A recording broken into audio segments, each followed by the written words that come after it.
Bueno, el nacimiento de Presente fue cuando yo tenía 17 años más o menos, estaba en el secundario, y bueno, confluyeron varias cosas en mi vida como mi primer amor y mi primera desilusión amorosa a la vez.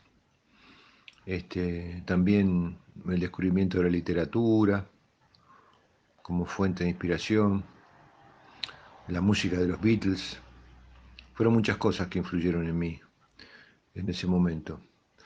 Y si pedí ayuda, sí, le pedí ayuda a Dios, que me ayudara a salir de esa situación tan amarga que era la soledad después de haber estado junto a una persona hermosa a la cual yo quería y quiero, porque finalmente terminó siendo mi esposa.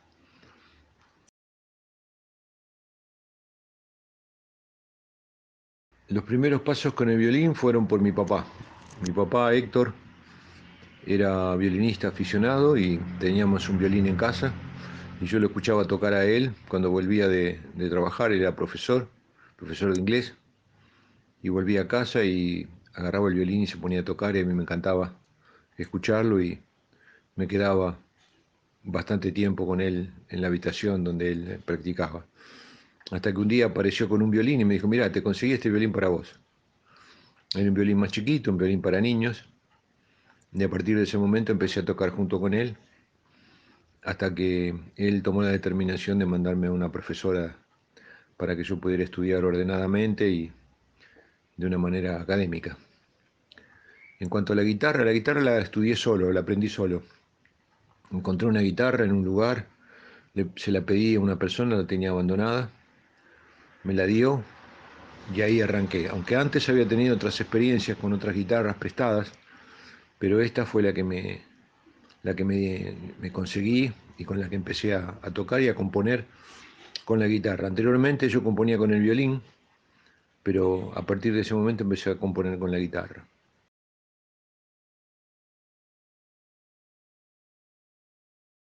Yo empecé a jugar al fútbol de chiquito, como todos los pibes de mi barrio.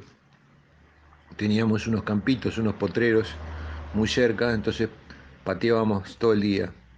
Y en un momento empezaron a hacer equipos, cuadros de fútbol medianamente organizados. Algunos padres compraban camisetas, agarraban cal en una regadera y marcaban la cancha. Inclusive se llegaban a poner algunas redes en los arcos. Así que de a poco se fue mejorando la situación del fútbol de los potreros hasta que un día alguien vino con la copla de que estaban probando jugadores para las divisiones inferiores de Quilmes.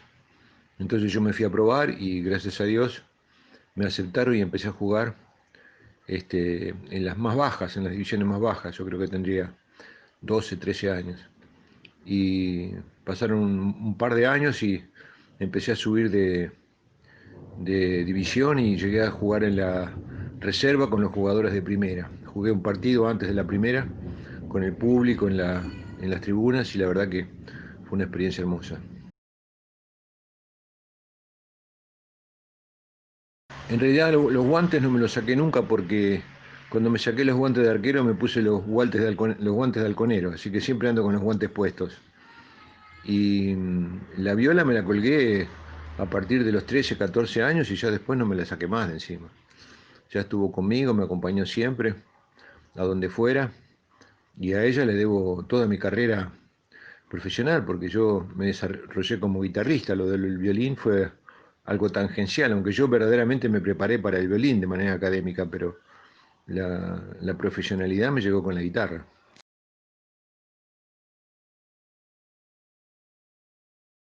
Cuando fundamos Box Day, la única ilusión que teníamos era la de tocar en un carnaval, en el carnaval que se avecinaba, y poder tener unos cuantos shows para, para juntar unos pesos y tal vez comprarnos mejores instrumentos, pero no teníamos más pretensión que eso. Igual nos duró poco porque apenas nos pusimos a tocar empezaron a salir cosas que ni nos imaginábamos que nos íbamos a encontrar y a partir de ese momento no pudimos dejar de tocar nunca más. Pasaron 50 años y seguimos tocando.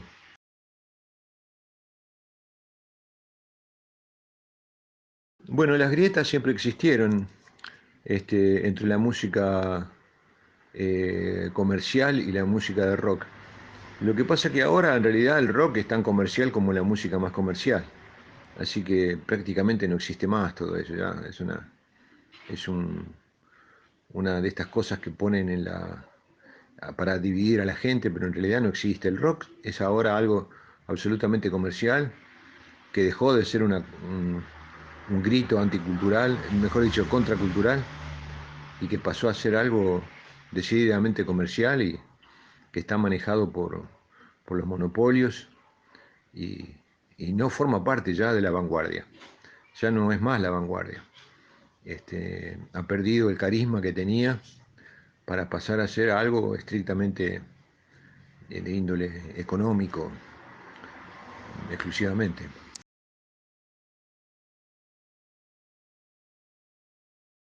Los recuerdos de la gira que hicimos con Almendra a Tucumán son hermosos porque fue la primera vez que viajamos en avión. Creo que todos viajábamos por primera vez.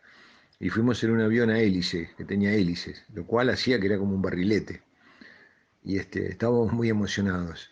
Y bajó un montón de veces, creo que hicimos como 5 paradas, 5 escalas antes de llegar a Tucumán. Y bueno, está lleno de anécdotas. Estábamos en el hotel, este, con los chicos de Almendra, teníamos una pinta de hippies impresionantes y justo coincidimos con los futbolistas, con un cuadro de fútbol que eran todos con una pinta de caretas, tenían que, medio como que se horrorizaban de verlos a nosotros con los pelos largos y ropa de colores. Así que fue muy curioso, muy gracioso.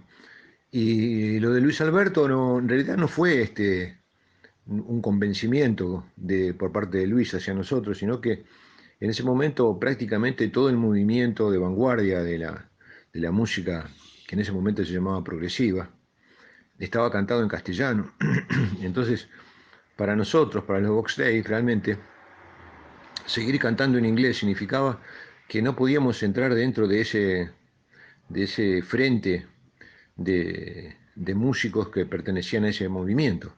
Entonces, sí, Luis vino y nos dijo puntualmente, che, qué bueno que está el grupo, ¿por qué no cantan en castellano? Dice, tienen todo un idioma para hacer poesía, y tenía mucha razón, pero nosotros ya nos habíamos dado cuenta de que con el inglés no íbamos a poder formar parte de semejante movimiento, así que lo de Luis en realidad fue una confirmación de algo que era evidente y que nos habíamos dado cuenta. Así que fue en el Teatro Pairó, y creo que fue una de las primeras presentaciones que tuvimos juntos ahí en el Teatro Pairó en la calle San Martín, creo que es, y Córdoba.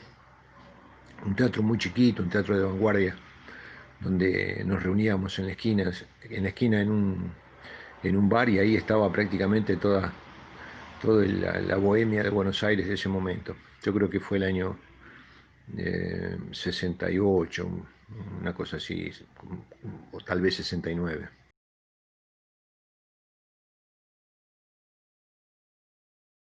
Tucumán para nosotros fue un lugar muy señalado, muy importante, porque siempre fue una cabeza de nuestro noroeste en cuanto a lo intelectual, a lo político, a lo social. Así que era muy importante para nosotros tocar en Tucumán.